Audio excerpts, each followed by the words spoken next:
Hola, ¿cómo estás? Bueno, espero que te encuentres muy bien. Mi nombre es Martín Blanco y quiero darte la bienvenida a este canal en donde cada semana estamos haciendo el repaso de nuestra escuela sabática y estamos en la lección número 2 de este nuevo trimestre que comenzamos la semana pasada, que se trata sobre todo el Evangelio de Juan. ¿Sí? La semana pasada vimos una escuela sabática muy interesante y el estudio de esta semana lleva como título Signos de Divinidad. Así que vamos a ver tres señales o tres evidencias que hablan acerca de la divinidad de Jesús. Hoy en día, incluso dentro de la iglesia adventista, es muy cuestionado todo esto de la deidad, ¿no? El tema de que si Jesús realmente fue Dios. También hoy en día se anda hablando y se anda predicando mucho sobre si realmente el Espíritu Santo es parte de Dios. Entonces, bueno, es importante para nosotros tener muy en claro qué es lo que la Biblia dice respecto al tema, ¿sí? Y en esta semana vamos a ver tres historias, tres momentos en donde la divinidad de Jesús queda de alguna manera manifestada, ¿sí? Así que bueno, te invito a que te quedes hasta el final de este video, que puedas también compartir este video allí en tus redes sociales, que puedas también dejar un comentario y que puedas suscribirte al canal si todavía no lo hiciste. Así que bueno, vamos a comenzar. Bueno, como dijimos, nos vamos a concentrar en tres momentos que presenta el Evangelio de Juan, en donde de alguna manera se hace referencia a la divinidad de Jesús. Ya la semana que viene vamos a ver el prólogo, ¿sí? Para mí el prólogo es sumamente importante para entender este tema, ¿no? Acerca de la divinidad de Jesús. La primera historia aparece en el capítulo número 6 de San Juan, una historia más que conocida. Se trata sobre la alimentación de los 5.000 y comienza así. Yo lo voy a leer y luego vamos a hacer un paralelismo, o sea, la escuela sabática hace un paralelismo con lo que ocurrió allí con Moisés y el pueblo de Israel. Pero comienza diciendo así: después Jesús cruzó al otro lado del mar de Galilea, conocido también como el mar de Tiberias. Estoy leyendo San Juan capítulo 6, versículo 1, y ahora voy a leer el versículo número 2. Y una gran multitud siempre lo seguía a todas partes porque veía las señales milagrosas que hacía cuando sanaba a los enfermos. ¿Sí? Ahí aparecen de nuevo estas señales milagrosas. Entonces Jesús subió a una colina y se sentó allí rodeado de sus discípulos. Versículo 4. Ya era casi el tiempo de la celebración de la Pascua judía. Versículo 5 dice: Enseguida Jesús vio que una gran multitud venía a su encuentro. Dirigiéndose a Felipe, le preguntó: ¿dónde podemos comprar pan para alimentar a toda esta gente? Y el versículo 6 dice: lo estaba poniendo a prueba porque ya sabía lo que iba a hacer. Bueno, ustedes conocen cómo continúa la historia, ¿no? Cómo Jesús provee de una forma milagrosa a través de un almuerzo simple de un niño, ¿no? El versículo 8 dice: aquí hay un muchachito que tiene 5 panes de cebada y 2 pescados. Pero ¿de qué sirven esto ante esta enorme multitud?, decían los discípulos. Bueno, Jesús multiplica eso poquito y alimenta a más de estas 5.000 personas. Digo más de 5.000 personas porque, bueno, acá se menciona solamente a los hombres, pero imaginemos, ¿no?, que estos hombres venían con su familia. Sumemos a esto las mujeres, los niños que estaban así. Fácilmente se habrán tratado de una multitud de más de 10.000 personas. Entonces Jesús solamente con los 5 panes de cebada y 2 peces hace una multiplicación de alimentos y quedan todos saciados y sobra alimentos, ¿sí? Es interesante cuando allí el versículo 4 destaca esto, ¿no? Era el tiempo de la celebración de la Pascua judía. Para el pueblo judío, la Pascua era la fiesta importante. Venían de distintos lugares a Jerusalén para celebrar ese momento donde ellos recordaban la liberación del pueblo de Israel de la esclavitud de los egipcios, ¿sí? Esto sucede en épocas de Moisés, donde Moisés es usado por Dios y a través de distintas señales que hacen allí Moisés, que hace Dios en realidad a través de Moisés, Dios logra liberar a su pueblo. Y allí comienza una peregrinación en el desierto que duró más de 40 años, y durante esos años Dios sostuvo, Dios proveyó alimento a ese pueblo. Entonces, este milagro, donde se destaca la forma milagrosa de cómo Dios puede proveer el alimento que ellos necesitan, de alguna manera está haciendo referencia también a lo que Dios hizo con ellos en el pasado, ¿sí? La Pascua para los judíos era una fiesta solemne donde ellos recordaban la liberación. Y ahora ya estaban ahí en épocas donde se iba a celebrar nuevamente la Pascua, y todo esto estaba en la mente del pueblo judío. O sea, ellos cuando vieron a Jesús hacer este milagro tremendo de proveer alimento de una forma milagrosa, inmediatamente ellos vieron a Jesús como ese rey que ellos estaban esperando. Ahora, lo curioso es que ellos no lo veían como el Mesías, un Mesías espiritual con una misión de salvarlos del pecado, sino más bien ellos esperaban un rey que los libere de la opresión romana que estaban viviendo en esos momentos. Ellos vieron que una sola persona con tan poquito podía alimentar a una gran multitud, que una sola persona pudiera sanar enfermos, hacer milagros, hacer curación. Ellos pensaron en ese momento que tenerlo a Jesús como rey era lo que ellos necesitaban para salir de esa opresión romana. Porque imagínate tener un ejército tremendo, ¿no? Donde el rey pudiera proveerle de todo alimento que ellos necesitaran, de una forma milagrosa. Además, si esos soldados eran heridos en batallas, este rey podía también darles sanidad inmediata. Entonces ese ejército se iba a convertir en un ejército invencible que los iba a liberar de lo que es la opresión romana. Por eso más adelante aparece que cuando este milagro se está realizando, voy a bajar un poquito más acá abajo, dice el versículo 14 que la gente al ver la señal milagrosa de Jesús que había hecho, exclamó: no hay duda de que es el profeta que esperábamos. Decía la multitud, ¿no? No hay duda de que es el profeta que esperábamos. Ahora, cuando Jesús vio que estaban dispuestos a hacerle rey a la fuerza, se escabulló hacia las colinas él solo. Cuando Jesús se dio cuenta cuáles eran las verdaderas intenciones de las personas, que ellos querían hacerlo rey, Jesús decidió irse, abandonar la escena e irse solo a las colinas. Y es interesante cómo la gente cuando ve ese milagro lo relaciona con el Mesías, a Jesús.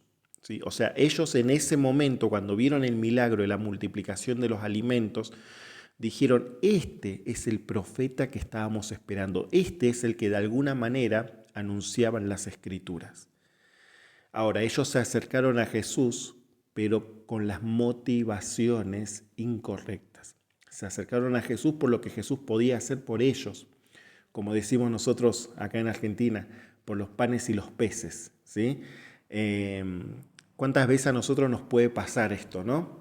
De ir a Jesús justamente por lo que Él puede hacer por nosotros, por lo que Él puede darnos. A ver, no está mal eso, porque Jesús puede darnos, puede hacer las cosas que nosotros no hacemos, y creo que nosotros vamos a Jesús justamente para buscar una solución a la situación que estamos viviendo. Ahora, el problema es cuando mi único motivo para ir a Jesús es lo que Él pueda hacer en mi vida. Yo creo que ahí estamos en un problema espiritual. Porque no debiera ser mi motivación de ir a Jesús o mi motivación de buscar de Jesús simplemente para que Él me solucione o me dé algo que yo estoy necesitando. Él lo va a hacer. Pero Él espera que nosotros vayamos a Él, no por lo que Él pueda hacer por nosotros, sino más bien como una respuesta de amor por lo que ya hizo por nosotros. Jesús ya hizo todo lo que nosotros necesitamos. Ahora, que en este mundo, que en este tiempo estemos pasando situaciones, bueno, no sabemos por qué estamos pasando ciertas situaciones puntuales en nuestra vida. Seguramente hay un propósito que todavía nosotros desconocemos. Pero todo lo que tiene que ver para nuestra salvación y para heredar la vida eterna, Jesús ya lo hizo. Lo único que necesitamos es aferrarnos a esa promesa, aferrarnos de Cristo, vivir en comunión con Él y permitirnos que seamos salvos por lo que Él ya hizo por nosotros. Cuando yo voy a Jesús agradecido por lo que Él ya hizo, mi vida de relación con Él va a ser muy diferente, porque yo no voy a estar yendo esperando algo a cambio, sino más bien como una respuesta de gratitud hacia lo que Él ya hizo en mi vida. Ojalá que Dios nos ayude a que podamos acercarnos a Jesús justamente por una relación de amor, que eso se va desarrollando, ¿sí? Se va desarrollando en forma diaria en la medida que nos vamos acercando a Él y que vamos buscando la presencia de Dios en nuestra vida. Bueno, la siguiente historia es prácticamente todo el capítulo 9 de San Juan. Es una historia en donde Jesús también realiza un milagro a favor de una persona que había nacido ciego, sin ver, ¿sí? Hay varias cosas interesantes que vamos a ir leyendo juntos en este capítulo. Comienza así, dice: al pasar Jesús vio a un ciego de nacimiento. Y sus discípulos le preguntaron: Rabí, ¿quién pecó, este o sus padres, para que naciera ciego? Y Jesús respondió: ni este pecó ni sus padres, sino que sucedió para que las obras de Dios se manifiesten en él. Es llamativa la pregunta que hacen los discípulos, ¿no? Señor, ¿quién pecó? ¿Este o pecaron sus padres para que él naciera ciego? Había una creencia popular en aquel tiempo y bueno, no solamente en aquel tiempo, hoy también nosotros de alguna manera tenemos esta misma creencia, ¿no? Y ahora van a saber por qué. La creencia popular era de que si alguna persona estaba pasando alguna situación de salud, alguna situación, una desgracia, era justamente por algún pecado que había cometido la persona o los padres de la persona. Es como que el sufrimiento era consecuencia del pecado, ¿sí? De algo que habían cometido, ya sea la persona o un familiar directo. Ahora, el tema es que muchas veces nosotros juzgamos de la misma manera, ¿no? Cuando vemos que una persona está sufriendo por algo, una cuestión familiar, una cuestión de salud, una cuestión anímica, lo que sea. Muchas veces nosotros decimos, bueno, algo habrá hecho para que hoy en día esté así, o no. Yo creo que muchas veces somos muy apresurados para juzgar a la persona y inmediatamente relacionar eso que está viviendo, eso negativo, con algo que habrá hecho en algún momento, ¿no? Ahora, el tema es que cuando nos suceda a nosotros, ¿sí? Cuando nosotros somos los que estamos con la situación difícil, con el problema, nosotros inmediatamente decimos, bueno, es una prueba, Dios me está probando, ¿no? Claro, cuando lo hace el otro es algo habrá hecho, pero cuando vos lo haces, Dios me está probando, es una prueba. Es como que somos muy rápidos nosotros para jugar a la persona y al mismo tiempo para atajarnos de las cosas, ¿no? Pero bueno, independientemente a esto, Jesús deja bien en claro, ¿no? No pecó ni este ni sus padres, quédense tranquilos, no pecó nadie, no pecó esta persona. Esto sucede, dice, para que las obras de Dios se manifiesten en él. Qué interesante, ¿no? Yo creo que esto es una pequeña parte de algo muy grande que nosotros tenemos que investigar un poco más, el tema del sufrimiento, ¿no?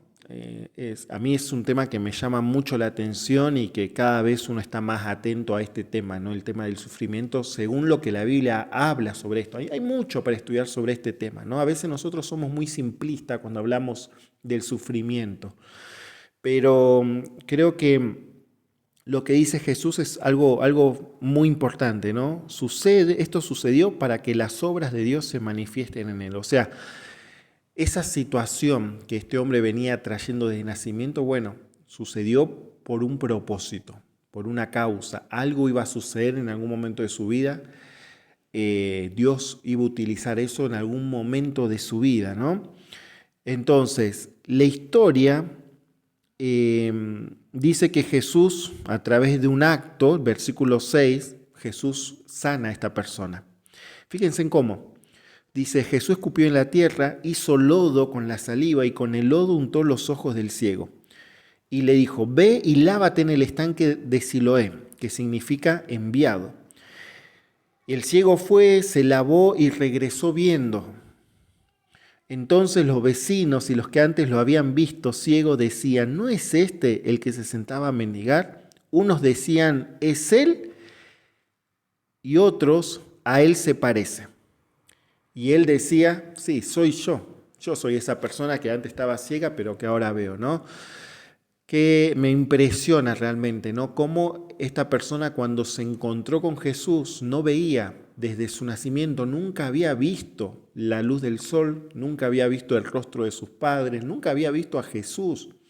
Ahora, después de ese encuentro, Jesús pudo hacer un milagro en su salud, en su vida, y él ve, recupera la visión. Y qué bueno que nosotros podamos también tener esta misma experiencia, ¿no? Cada vez que nos encontramos con Jesús, que podamos recobrar esa visión espiritual que muchas veces perdemos. Muchas veces perdemos nosotros las cosas espirituales, como que estamos ciegos espiritualmente, ¿no? Y esto tiene que ver con la historia que viene después, porque este hombre, una vez que recupera la vista, dicen que vienen unas personas, ¿no? Versículo 10 dice, entonces le preguntaron, ¿cómo te fueron abiertos los ojos? Y él respondió, el hombre que se llama Jesús hizo lodo, me untó los ojos y me dijo, ve a Siloé, lávate, fui, me lavé y recibí la vista. Y le preguntaron, ¿dónde está ese hombre? Él dijo, no sé. Entonces lo llevaron ante los fariseos al que había sido ciego.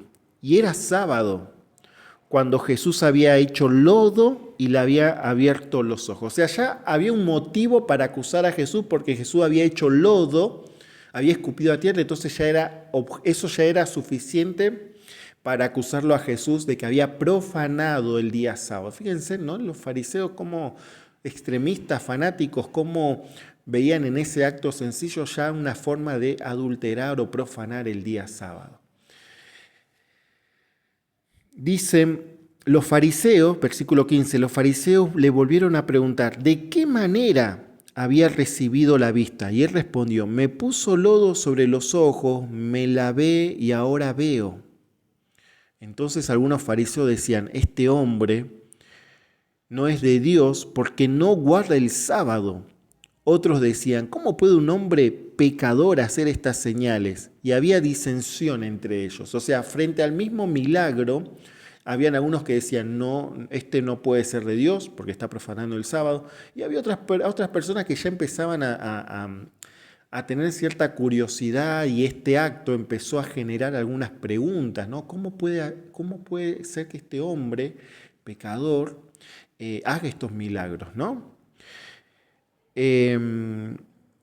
Entonces el versículo 17 dice, entonces volvieron a preguntar al que había sido ciego, ¿tú qué dices del que te abrió los ojos? Y él respondió que es un profeta. ¿Sí? Qué respuesta impresionante que este hombre. ¿Sí? Le preguntaron. No supo decir específicamente quién era. Simplemente dijo, o sea, lo que él había percibido y lo que para él había sido el acto de Jesús.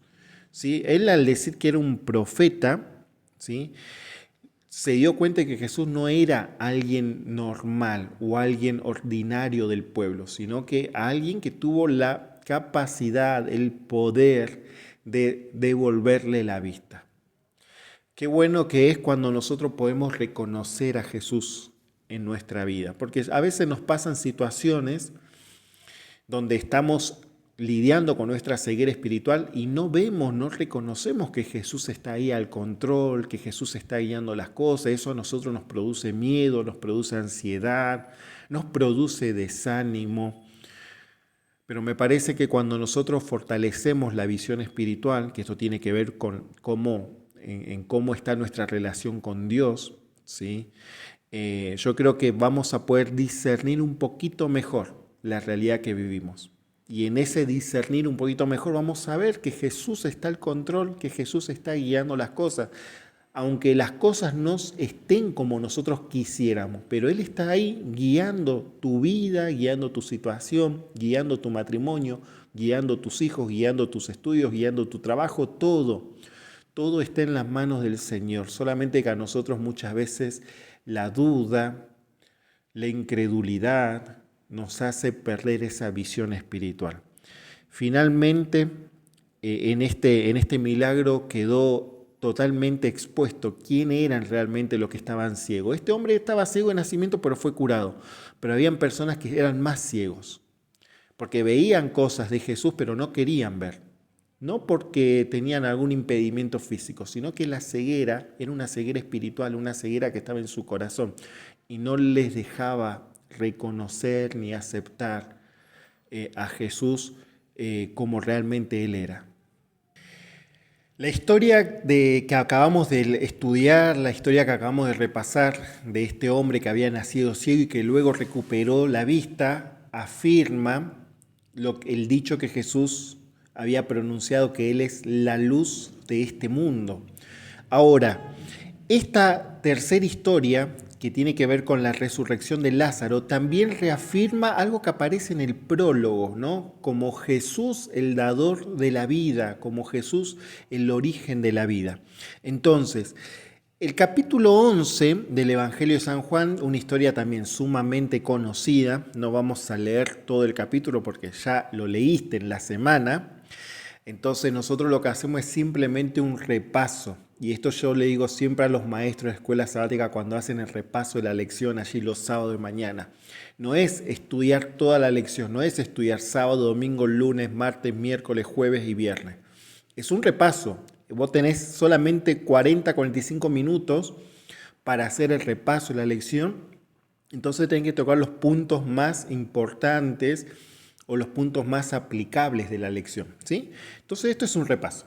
Yo ya tengo entendido que vos ya lo estudiaste, el capítulo 11. El capítulo 11 de San Juan es un capítulo que a mí en lo personal me gusta mucho porque te genera muchas emociones. Tristeza, ansiedad, alegría. Nosotros vamos que en el capítulo 11 se nos presenta la historia en donde Lázaro estaba enfermo. Lázaro, María y Marta eran 3 hermanos que vivían juntos allí en Betania y habían desarrollado una amistad muy linda con Jesús. O sea, Jesús iba a visitar a estos hermanos, o sea, eran gente muy allegada a Jesús. En un momento, no sabemos cómo ni cuándo, pero Lázaro se enfermó y se enfermó grave, a tal punto de que las hermanas estaban preocupadas, se habían mandado a llamar a Jesús para que sanara a su hermano. Imagínense en eso. Entonces, cuando mandan un mensajero y este mensajero llega a donde está Jesús, Jesús decide quedarse allí 2 días más. Entonces, Jesús no acudió en forma inmediata. Jesús no volvió a Betania para sanar a su amigo, a Lázaro. Jesús decidió quedarse. Lázaro estuvo cada vez más grave, con cada vez más dolores en su cuerpo. La angustia de Marta y de María empezaban a crecer. La desesperación en ellas en ver que Jesús no llegaba, no venía, pareciera ser que Jesús se olvidó de su amigo. Y llegó el momento en donde Lázaro dio su último respiro. Y allí quedó Lázaro. Las hermanas, con el corazón destrozado, llevaron a sepultar a su hermano. Y Jesús no estaba. Cuando llega Jesús, ya habían pasado 4 días de que Lázaro estaba sepultado. Y en ese momento, cuando Jesús está frente a la tumba de Lázaro, Jesús da la orden y dice: Lázaro, sal fuera. Y en ese momento Lázaro volvió a la vida. Y en ese momento Lázaro se reencuentra con sus hermanas, se reencuentra con Jesús. Y qué impresionante la historia, porque en esta escena de Lázaro, la escena que nos presenta San Juan capítulo 11, nosotros vemos en una forma muy reducida, es como un pequeño anticipo de lo que va a suceder cuando Jesús venga por segunda vez a buscarnos. Cuando Jesús venga por segunda vez, Él va a dar la orden de que todos los que durmieron en Cristo vuelvan a la vida. Y ahí se confirma la divinidad de Jesús. Jesús es el único dador de vida. En Él está la vida. Y eso también se ve reflejado en la propia resurrección de Jesús. Él dice, así como yo pongo mi vida, también la puedo volver a tomar. Eso solamente lo dice Dios. No lo puede decir alguien que fue creado, como muchas veces se cree de Jesús. Entonces, Jesús es plenamente Dios, dador y creador de la vida. Y qué importante esta última historia, ¿no? Porque nos deja esa sensación de que hay esperanza después de la muerte. Muchas veces nosotros decimos, todo tiene solución menos la muerte. Ahora, cuando nosotros abrimos la palabra de Dios, leemos esta historia, leemos lo que la Biblia habla sobre la muerte, leemos las palabras que aparecen allí en el Nuevo Testamento, en el Antiguo Testamento, los escritos de Pablo, los escritos del propio Juan, pero en Apocalipsis. Entonces, realmente uno llega a la conclusión de que tenemos un mensaje tan lindo nosotros en la palabra de Dios, un mensaje que trasciende la vida humana. Y no es un mensaje para guardarlo, no es un mensaje para quedarnos nosotros solos. El hecho de que Jesús viene por segunda vez, de que Él puede dar la vida eterna a vos, a mí, a nuestros seres queridos que hoy en día no están más con nosotros, es realmente una noticia increíble, muy, muy buena esta noticia. Así que hay que compartirla, ¿sí? Así que bueno, familia, eso fue en forma resumida la lección de esta semana. Te animo a que estudies para la semana que viene, que va a estar muy, muy buena también la lección. Y bueno, que cada día podamos ir fortaleciendo el hábito, ¿no?, de la lectura de la Biblia, que podamos fortalecer la oración, que podamos fortalecer esos momentos de comunión con el Señor y al mismo tiempo que también podamos estar motivados para compartir las buenas nuevas del regreso de Jesús. Vamos a hacer una oración para pedirle al Señor que nos acompañe. Querido Señor que estás en los cielos, gracias por este momento, gracias porque nos has permitido estudiar estas historias preciosas, Señor, de tu palabra, que realmente nos motivan, nos inspiran, nos animan a continuar adelante. Gracias porque realmente tú eres un Dios grande, un Dios poderoso, un Dios cercano, Señor, a la vida de cada uno de nosotros. Por eso queremos poner nuestras vidas en tus manos, Señor, con todo lo que eso implica, con nuestras luchas, con nuestros miedos, con nuestros temores, con nuestras debilidades. Queremos ponernos en tus manos porque sabemos que tú puedes hacer cosas grandes en nosotros. Gracias por estar con cada uno. Te pido que nos sigas acompañando en este día, Señor, y oramos y pedimos todo en el nombre de Jesús. Amén. Bueno, familia, nos vemos la semana que viene, así que no te olvides de suscribirte al canal, de compartir también este video allí en tus redes sociales y también dejar un comentario. ¿Qué te pareció la lección de esta semana? ¿Sí? Nos vemos la semana que viene. Un abrazo grande, bendiciones.